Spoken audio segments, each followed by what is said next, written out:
بيبدأ فيلمنا مع ميشيل وزمايله وهم بيقتحموا مكتب رئيس المصنع اللي شغالين فيه بسبب حادثة حصلت، والموظفين اتصابوا بجروح خطيرة وهو رفض يساعدهم، وبدأوا يكسروا أي حاجة يلاقوها في طريقهم داخل المكتب، والشرطة بتوصل وبتحاول إنها تنهي المشكلة، لكن ميشيل بيعتدي على ضابط منهم وبيضربه، وفي النهاية الضباط بيقبضوا عليه وبيعتقلوه. بعدها بنروح لبنته سلمى وهي في المدرسة، وشافت أصحابها بيتفرجوا على المقطع اللي اعتقلوا فيه والدها وبيضحكوا عليه، فبتتعصب وبتقرر انها ترمي عليهم فضلات الحصان لانهم استفزوها. والمدير بيستدعي والدتها إليز وبيقول لها على اللي حصل، وبتقول له انها مش عارفة تتصرف معاها ازاي، لان سلمى بقت تتصرف بشكل عدواني مع اصحابها بسبب طلاق والدتها من والدها ميشيل، وده لانه اتسجن، لكن بعدها بيفرجوا عنه تحت وضع المراقبة من خلال جهاز تتبع في كاحل رجله. وفي ليلة من الليالي بتكون سلمى مقيمة مع والدتها وبتتفرج على الاخبار اللي بتقول ان السماء بدأت تمطر امطار حمضية بغزارة في دول امريكا اللاتينية، وده بسبب الاحتباس الحراري والتلوث اللي عمله البشر، وان الامطار دي هتوصل لامريكا الشمالية خلال يوم او 2. وفعلا تاني يوم بالليل السماء بدأت تمطر بغزارة، وإليز والدة سلمى بتحط سجادة على الارض عشان المية لان سلمى سابت الشباك مفتوح، وبتروح إليز علشان تنام من غير ما تلاحظ ان السجادة لونها اتغير. وتاني يوم السماء كانت مغيمة لكن مفيش مطر، والاخبار بتقول ان الامطار دي بدأت تنتشر في البلد بشكل عشوائي. وبيكون ميشيل في الشغل وبيلاحظ ان التربة ملمسها متغير عن الطبيعي، وبتكلمه إليز وبتقول له انها عاوزة تجيب سلمى من المدرسة بدري علشان قلقانة من المطر. ولما بيوصلوا المدرسة بيلاقوهم راحوا الغابة علشان يتدربوا على ركوب الخيل وسابوا موبايلاتهم في المدرسة، فبيضطروا انهم يروحوا للغابة. لكن المفاجأة ان الطريق من اوله لاخره واقف لان كل اولياء الامور كانوا رايحين معاهم، وده لانهم برضو قلقانين على اولادهم من المطر. فبيقرر ميشيل انه يمشي من طريق الغابة، وفي الوقت ده بتتشكل سحابة كبيرة فوقهم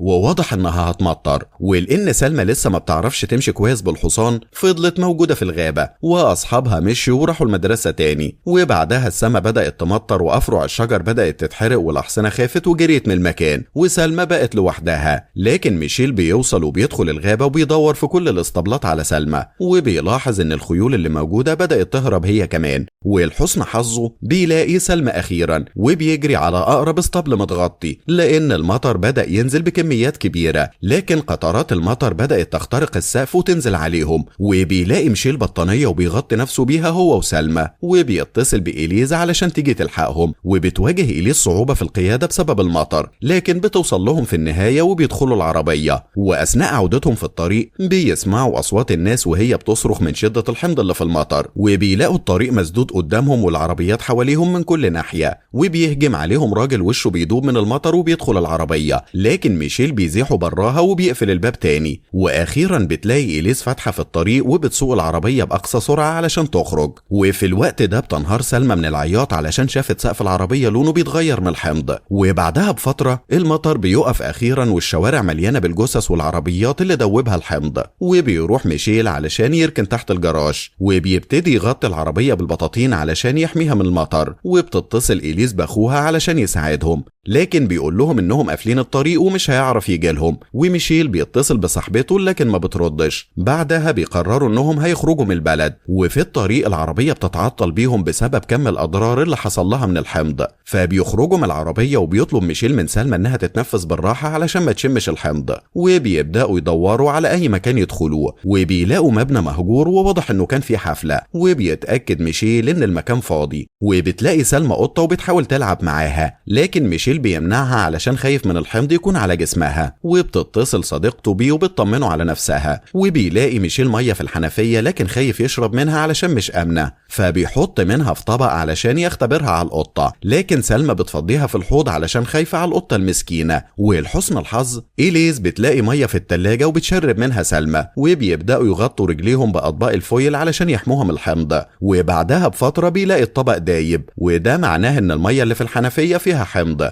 بعدها بيخرجوا كل الاكل اللي في التلاجة وبيتعشوا بيه. وسلمى بتقول لوالدها انها قلقانة انهم ممكن ما يقدروش يكملوا حياتهم بالوضع ده. واثناء الكلام بيتخانق ميشيل مع إليز مراته لدرجة ان ميشيل بيكسر الازاز وبيسيبها وبيمشي. بعدها بيناموا كلهم وبيسمعوا صوت المطر اللي بدأ يخترق السقف. وبتكون سلمى مش عارفة تنام، وبتقوم تدور على القطة، وبتلاقي اثار للدم بتاعها ولقت القطة ماتت. فبتزعل عليها جدا وبترجع لوالدتها عشان تنام. وتاني يوم الصبح بيتحركوا كلهم من غير العربية علشان يسيبوا البلد. البلد، وبيلاقي مجموعة كبيرة من الناس في نفس الطريق، ومع الوقت الناس بتزيد أكتر وأكتر. وأول ما بيوصلوا للجسر بيلاقوا الشرطة قافلة وبتسمح لأعداد محدودة إنها تعدي كل كام دقيقة علشان سلامتهم، لكن الناس مش بتهتم لكلامهم وبيندفعوا كلهم ناحية الجسر. ومن شدة التدافع إليز بتضيع من عيلتها، والشرطة بتدفعها إنها تعدي رغم إنها طلبت ترجع لعيلتها. وبتعدي إليز وبتلاقي فتحة كبيرة في الجسر، وده بيبين موقف الشرطة وبيزيد التدافع أكتر، وسلمى محشورة وسطهم،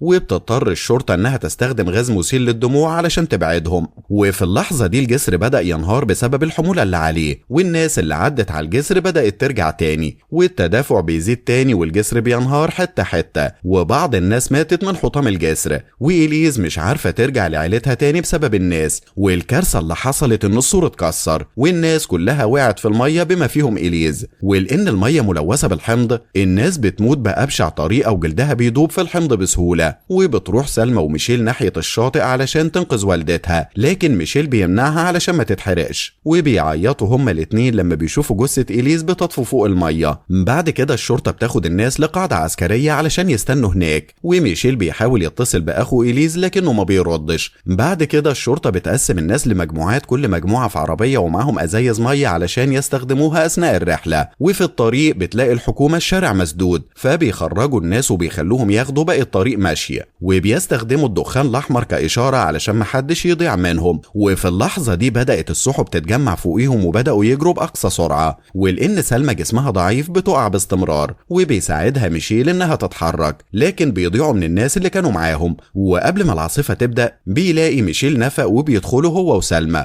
وبسبب غزارة المطر بيدخل الحمض النفق وبيدوب التراب. وهنا بيقرر ميشيل إنه يكمل مشي في الظلام، وبسبب الحمض بينزف ميشيل، وفي النهاية بيقدروا يخرجوا من النفق. وبعد ما خرجوا المطر وقف، لكن موبايل ميشيل بطاريته فضيت ومش هيقدر يتصل بحد يساعده، وبيفضلوا ماشيين في الطريق لساعات. ولحسن الحظ بيلاقوا بعض البيوت، لكن ميشيل بيكون خلاص تعب ومش قادر، فبيغمى عليه وبيقع على الأرض. وبتصرخ سلمى في الشارع لعل وعسى حد يساعدهم. وبعد ما بيفوق ميشيل بيلاقي نفسه جوه بيت ست اسمها ديبورا ومعاها ابنها، وبتديلهم ديبورا مية معدنية وهدوم علشان يلبسوها، لكن بترفض تديهم أكل علشان الأكل اللي معاها يدوب يكفيها هي وابنها. وبتبدأ سلمى تتفقد البيت وبتلاقي بقع حمضية في ركن فيه آلة غريبة ملفوفة بالبلاستيك، وقبل ما تلمسها بتوقفها ديبورا وبتقول لها إنها آلة غسيل الكلى بتاعت ابنها. فبيساعدها ميشيل إنهم ينزلوا الآلة للدور الأرضي علشان الحمض ما يتلفهاش. وساعتها بتقرر ديبورا إنها تشاركهم في الأكل وإنهم يباتوا معاها هي وابنها. بعدها بياخد ميشيل فاس وبيحاول يدخل البيوت التانية، لكن فجأة السحب بتتجمع، وعلشان كده لازم ميشيل يرجع بسرعة قبل ما تمطر. وبدأت العاصفة، وبتعرف ساعتها ديبورا إن بيتها مش هيقدر يستحمل أكتر من كده، وبيقرر ميشيل إنه ينام هو وسلمى في أوضة الغسيل. وبتقفل ديبورا باب البيت وبترجع تغني لابنها علشان ينام، وبعدها هتستنى الموت بسلام. وفي الوقت ده بتبدأ كل حاجة في البيت تدوب، ودهانات الحيطة بتتحول للون الدموي، والدفاية بتطلع صوت غريب. فبيصحى ميشيل وسلمى علشان يطمنوا على ديبورا وابنها، لكن بيلاقوا الباب مقفول والبيت بدأ يقع. وميشيل بيسحب سلمى من عند الباب وهي بتصرخ وبتنادي عليهم علشان مش عاوزة تفقد حد تاني بعد والدتها. وميشيل بعد ما فتح الباب بيدخلها عربية ديبورا، وبيسوق ميشيل بسرعة جنونية في الظلام لأن العربية بتشتغل بالكهرباء. النظام بتاعها أجبر ميشيل إنه يقف بسبب سرعته، لكن بيفضل يضرب الكمبيوتر اللي قدامه لحد ما بترجع تشتغل تاني. وبيفضل ماشي لساعات في الظلام وهو مش شايف لغاية ما المطر بيقف، وبيلاقي نفسه في حقول مفتوحة، وبتقول له سلمى إنهم خلاص ضاعوا وهي بتعيط. فبيزعق فيها وبينزل من العربية، وبيتفاجئ لما بيلاقي رجله بتتحرق بسبب الحمض. فبيرجع للعربية تاني فبيلاقي سلمى اختفت، وبتكون سلمى هربت لكن رجليها بتتحرق زي ميشيل. وبتقرر إنها تتسلق هيكل فولاذي، وبيسمع صوتها ميشيل وبيوصل لها وبيشيلها على ظهره، وبيمشي بيها وسط الحمض وهو بيتألم من الحمض لغاية ما بيوصل للعربية مرة تانية، وبيطلعوا فوقيها وميشيل بيفقد وعيه من شدة الألم. تاني يوم بتصحى سلمى على صوت عربيات الجيش اللي جات للمكان علشان تنقذهم، وبياخدهم الجيش علشان ينقلهم لملجأ آمن، وبيتعالج ميشيل هناك. وبتسأل سلمى عن خالها لكن مش بيلاقوا اسمه في أي قاعدة بيانات، بس بتلاقي اسم صديقة والدها وبتكون ماتت. وبينتهي الفيلم بعد ما سمحوا لها تزور والدها، وهي قررت إنها مش هتقوله على وفاة صديقته لغاية ما يشفى تماما.